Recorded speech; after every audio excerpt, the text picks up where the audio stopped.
सध्या थेट जाऊयात भाजपच्या पत्रकार परिषदेत। राज्यामध्ये असणारी अस्थिर परिस्थिती, प्रशासनाला दिलेले चुकीचे निर्देश, घटनाबाह्य कृती,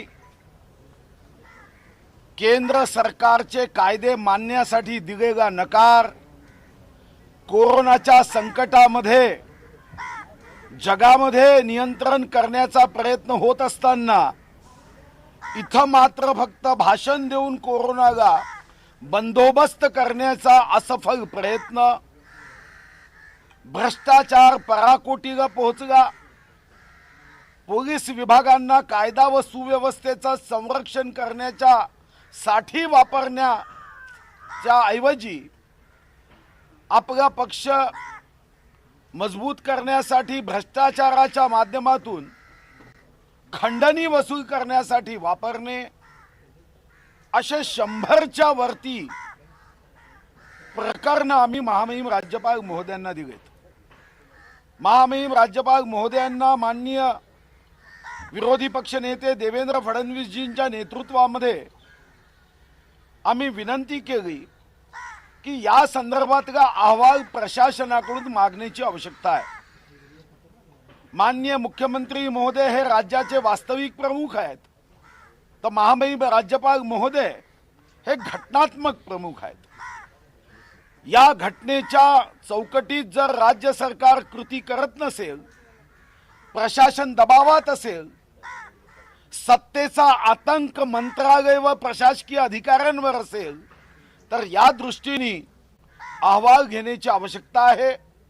राज्य सरकार या कोरोनाच्या संकटात जनहिताची कामं करण्यामध्ये पूर्णपणे असफल ठरला आहे। गोरगरीब, दीनदुर्बल, शोषित व्यक्ती हतबल झाला आहे आणि अशा प्रसंगात राज्य सरकारने आपले कार्य योग्य पद्धतीने, सुचारू पद्धतीने करावे।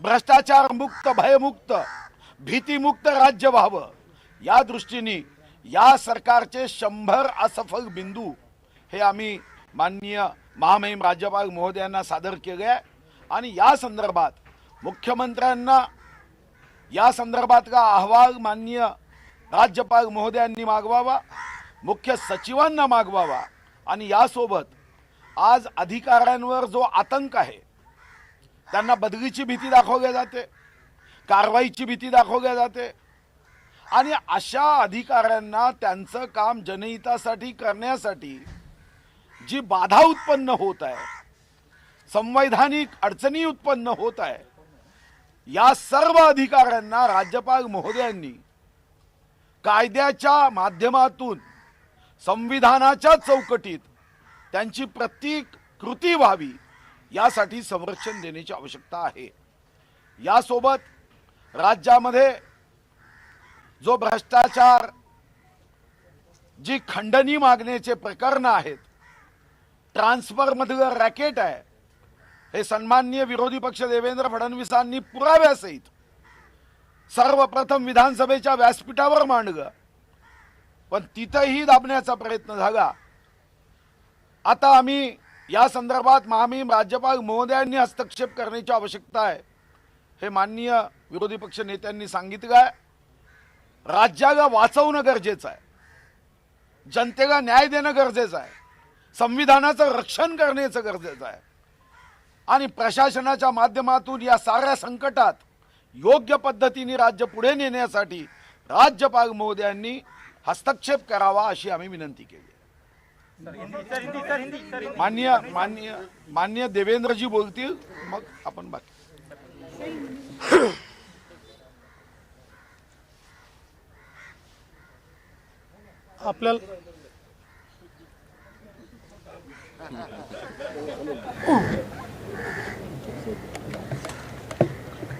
आपल्याला कल्पना आहे की ज्या प्रकारच्या घटना गेल्या काही दिवसात बाहेर येत आहेत, या अत्यंत चिंताजनक आहेत आणि याच्यामध्ये सर्वाधिक चिंताजनक गोष्ट काही असेल तर या घटनांवर मुख्यमंत्र्यांचं मौन।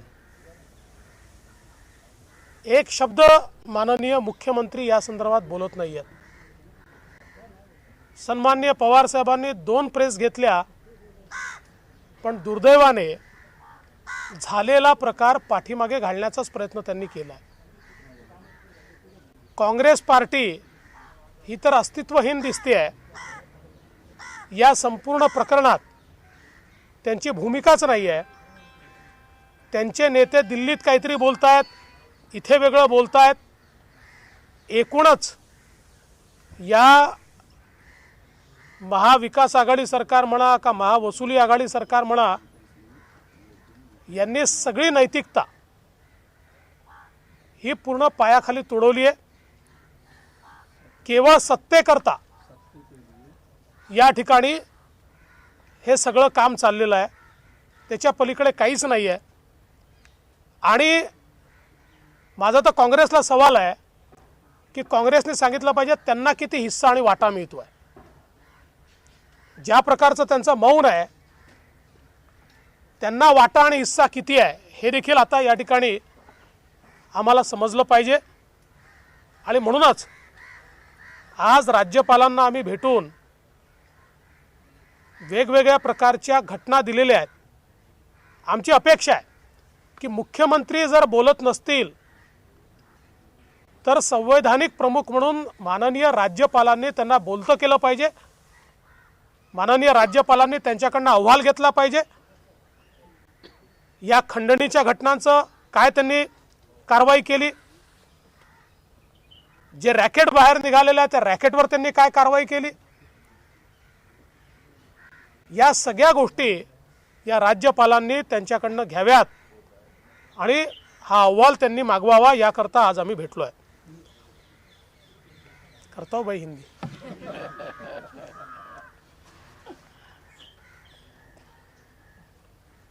महाराष्ट्र में जिस प्रकार की घटनाएं हो रही है, चाहे पैसे की उगाही की घटना हो या ट्रांसफर्स का रैकेट हो, ये सारी घटनाएं दुखदाई है, आश्चर्यचकित और अचंभित करने वाली इस प्रकार की ये सारी घटनाएं महाराष्ट्र में हो रही है. किंतु इसमें सबसे आश्चर्य की बात अगर कोई है तो वो है मुख्यमंत्री जी का मौन. इतनी सारी घटनाएं होने के बावजूद महाराष्ट्र के मुख्यमंत्री जी ने उसके ऊपर एक बयान भी नहीं दिया. पवार साहब ने 2 प्रेस ली, किंतु जो मंत्री है उनको केवल बचाने का प्रयास पवार साहब ने किया. पवार साहब ने कहा कि मूल घटना की ओर देखिए. मूल घटना तो देखनी पड़ेगी, पर मूल घटना के आड़े आप भ्रष्टाचार को नहीं छिपा सकते. वो घटना जितनी महत्व की है उतनी ये भी घटना महत्व की है. हाँ, ये हम जरूर मानते हैं कि जो मूल घटना है उसका तो पर्दाफाश होना ही चाहिए, पर उसके साथ साथ उसको आड़ में लेकर आप ये जो हफ्ता वसूली की घटना है, ट्रांसफर्स का रैकेट है, इसको आप रोक नहीं सकते. उसकी भी जांच होनी चाहिए. और इस सरकार में कहीं पर भी नैतिकता नहीं दिखाई पड़ती, क्योंकि इतना बड़ा रैकेट बाहर आने के बाद जिन्होंने बाहर लाया उन पर तो कार्रवाई की गई, लेकिन जिन्होंने रैकेट किया उनके ऊपर कोई कार्रवाई नहीं है और कार्रवाई की बात भी नहीं है. उसके ऊपर हम कोई कार्रवाई करेंगे इस प्रकार की चर्चा भी नहीं है. और इस महावसूली सरकार में कांग्रेस पार्टी का क्या अस्तित्व है हमको तो समझ में नहीं आता.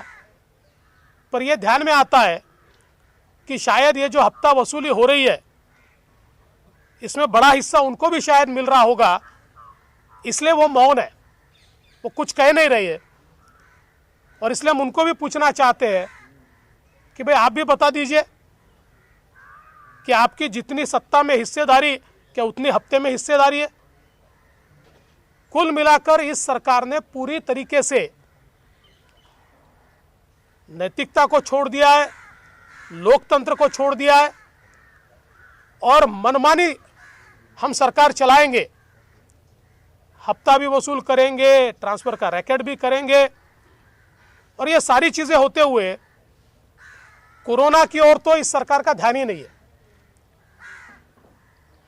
जिस प्रकार से कोरोना की केसेस महाराष्ट्र में बढ़ रही है, देश का एपिसेंटर कोरोना बना है, और मैं समझ नहीं पाता कि महाराष्ट्र में ही इतना कोरोना क्यों बढ़ रहा है। सरकार इस पर क्या करती है? क्या सरकार ने इस पर उपाय किया है? मुझे लगता है ये भाषण देने की बात नहीं है, एक्ट करने की बात है। और इसलिए राज्यपाल जी को हमने ये कहा है, हमारे सुधीर भाऊ मुनगंटीवार जी ने 100 घटनाएं राज्यपाल जी के ध्यान में लाकर दी है कि जिसमें सरकार ने संवैधानिक जिम्मेवारी का पालन नहीं किया है। और राज्यपाल जी से हमने इतनी ही मांग की है कि चूंकि मुख्यमंत्री भी बोलते नहीं है, सरकार भी ठीक चल नहीं रही है, ऐसे समय कम से कम मुख्यमंत्री जी को आप इसके ऊपर रिपोर्ट मांगिए। राज्यपाल जी को अधिकार है कि आपने हफ्ता वसूली पर क्या एक्शन लिया, आपने ट्रांसफर रैकेट पर क्या एक्शन लिया, कोरोना के ऊपर आपने क्या एक्शन लिया, ये सारा रिपोर्ट ये मांगा जाए। इस प्रकार का निवेदन हमने माननीय राज्यपाल जी को दिया है। सर, तुम्ही काल दिल्लीमध्ये भेटला, पण दिल्लीमध्ये जो अहवाल तुम्ही दिला होता त्या अहवालामध्ये काहीही दम नाही, ती भिजलेली लवंगी फटाका आहे अशा प्रकारची संजय राऊत यांनी आमचा रिपोर्टरने विचारलं पहिला।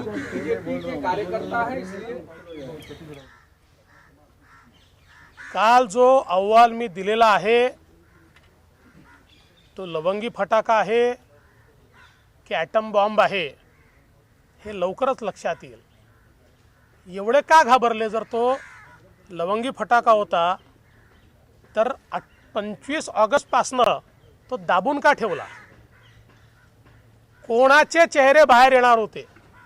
हा अहवाल बाहेर आल्यानंतर नेमके कोणाचे चेहरे बाहेर येणार होते, नेमके कोण याच्यामध्ये लिप्त आहेत आणि म्हणून त्यांना वाचवायला तुम्ही तो दाबून ठेवला, हा माझा प्रश्न आहे। आणि म्हणून लवकरच यातलं सत्य बाहेर येणार।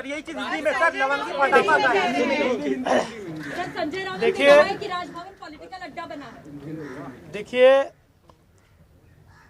ये जो रिपोर्ट केंद्रीय गृह सचिव जी को दी गई है, ये छोटा फटाका है या बड़ा बम है, ये तो जल्दी ही सामने आएगा। लेकिन जो कहते हैं कि ये छोटा सा फटाका है, मैं उनको पूछना चाहता हूँ, अगर ये बहुत छोटी बात थी तो 25 अगस्त 2020 से आपने इसको छुपा कर क्यों रखा? वो कौन लोग हैं जिनके ऊपर इसके माध्यम से सीधी उंगलियां उठती है? वो कौन लोग हैं जो कन्वर्सेशन में आते हैं? वो कौन लोग हैं जिन तक माल पहुंचता है? वो कौन लोग हैं जो इसका कोऑर्डिनेशन करते हैं? ये सारी चीज़ें बाहर आएगी, इसीलिए तो आपने इसको छुपा कर रखा। अब ये केंद्रीय गृह मंत्रालय तक पहुंचा है, जल्दी ही ध्यान में आएगा इसके पीछे क्या है। सर, रश्मि शुक्ला बीजेपी के लिए सर जिस तरीके से संजय राउत ने कहा कि मुख्यमंत्री से मुलाकात की बजाय बीजेपी के लोग राज्यपाल के पास जाते हैं क्योंकि राज्यपाल बीजेपी के कार्यकर्ता हैं। देखिए, संजय राउत जी के पास बहुत टाइम है और आप लोगों को खबर नहीं होती तो आप उनके तक पहुंच जाते हैं, और वो कोई इतने बड़े नेता तो नहीं है कि उनके हर सवाल का मैं जवाब दूं। वो कोई इतने बड़े नेता नहीं है। राज्यपाल संवैधानिक प्रमुख है, हम उन तक जाते हैं। देखो ऐसा है ना, अगर हम चले जाए तो बीजेपी के नेता, और आप कमर से झुककर उनको जब प्रणाम करते तो किसके नेता होते? सर, रश्मि शुक्ला रश्मि शुक्ला बीजेपी की एजेंट की इस तरह का आरोप लगाया सर। मुख्यमंत्री को इस पर बात करने की जरूरत ही नहीं है, क्यों जरूरत है इस विषय पर बात करने की? देखिए, मुख्यमंत्री ये प्रमुख है, उन्होंने बातचीत करनी चाहिए, लेकिन वो जानते हैं कि इस पर बात करना उनके लिए कठिन है, और अगर इस पर वो बात करेंगे तो कहीं ना कहीं जांच करनी पड़ेगी, जांच के आदेश देने पड़ेंगे। चोट देना नहीं चाहते। अपनी सरकार को बचाने के लिए, हफ्ताखोरी को बचाने के लिए ये सारा मामला चल रहा है। और इसलिए मुझे लगता है कि संजय राउत तो कोई अधिकृत व्यक्ति नहीं है, उनकी बात को सरकार की बात तो नहीं माना जा सकता, वो कोई सरकारी थोड़ी है। और इसलिए सरकार की ओर से कौन बोल रहा है, क्यों नहीं बोल रहा है?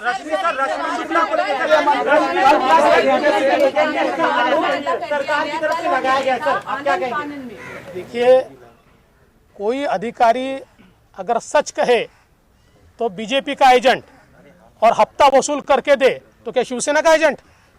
गृहमंत्री की मुलाकात हुई, कल गृहमंत्री वर्षा पर मिलने गए। सुप्रीम कोर्ट में बहुत ज्यादा विश्वास नहीं किया जाता। रंजन गोगोई को कोर्ट कर रहे हैं वो, कि उन्होंने कहा कि वहाँ न्याय नहीं मिलता है, तो सुप्रीम कोर्ट पर भी सवाल उठाया है संजय राउत ने। छोड़ दिए, कौन है भाई वो? काँग्रेसची कोई इतने बड़े आदमी थोड़ी है। काँग्रेसची काल बैठक झाली। गृहमंत्री वर्षा पर मिलने गए थे। समोर येते की काही नेत्यांचा त्याला विरोध आहे, पण भूमिका मात्र कुठे घेताना दिसत नाही। एक मिनिटभरात काँग्रेसची पत्रकार संपली। चोर चोर मौसेरे भाई हे सगळे एकत्रित आहेत। हे फक्त बातम्या सोडतात की काँग्रेसच्या बैठकीत चिंता जाहीर केली। सगळ्या हप्ता वसुलीत सगळे सोबत आहेत।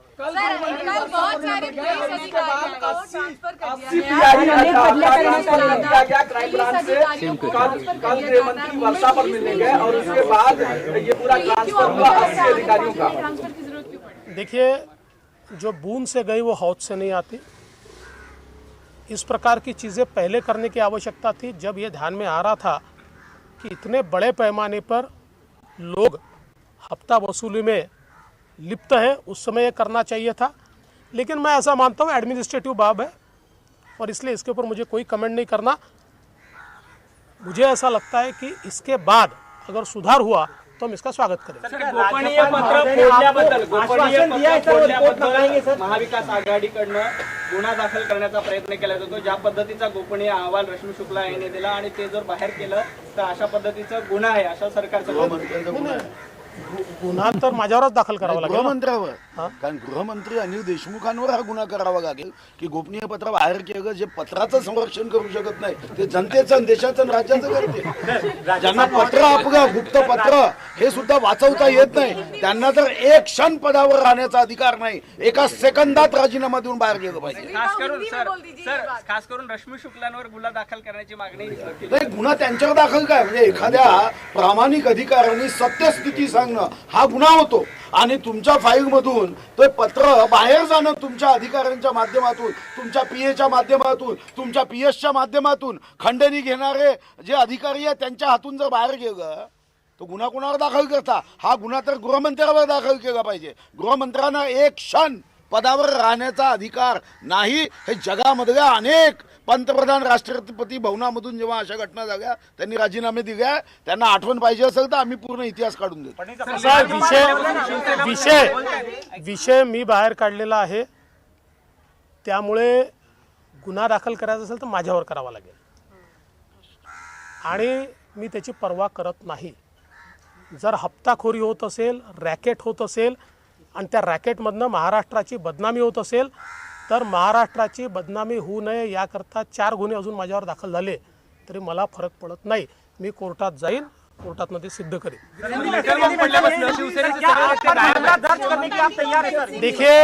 देखिए कोई भी इस मामले में एफआईआर भी दर्ज हुआ तो मैं उसकी परवाह नहीं करता।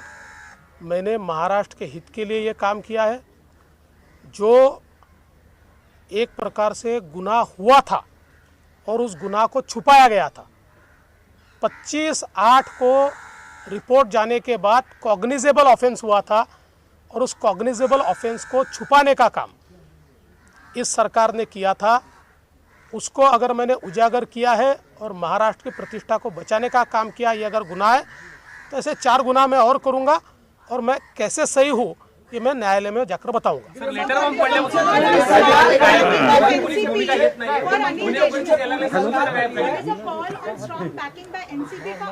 मेरे को बोला भाई से। देखिए, इसमें बहुत स्पष्ट रूप से दिखता है कि ये तीनों जानते थे इस प्रकार की हफ्ताखोरी हो रही है।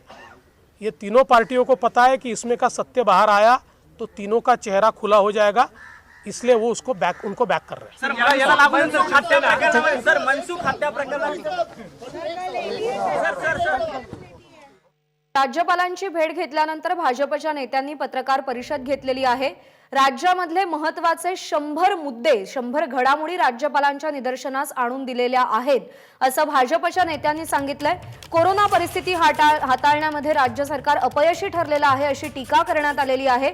काँग्रेस पक्ष या सगळ्या घडामोडींमध्ये अस्तित्वहीन दिसतोय असं टीकास्त्र सुद्धा फडणवीसांनी सोडलेलं आहे। राज्यामधले काँग्रेसचे नेते वेगळंच बोलतात, दिल्लीमधले काँग्रेसचे नेते वेगळंच बोलतात असं सुद्धा फडणवीस म्हणालेले आहेत। संविधानिक पद्धतीने राज्य सरकार चालवण्यासाठी राज्यपालांनी हस्तक्षेप करावा अशी मागणी राज्यपालांची भेट घेऊन या भाजपच्या नेत्यांनी केल्याचं कळतंय। आणि यासोबतच गेल्या काही दिवसांमध्ये राज्यामध्ये ज्या काही घडामोडी घडतात त्यावर सुद्धा भाजपच्या नेत्यांनी भाष्य केलेलं आहे। महाविकास आघाडी सरकारवरती जोरदार टीका केली आहे। एबीपी माझा, उघडा डोळे बघा नीट।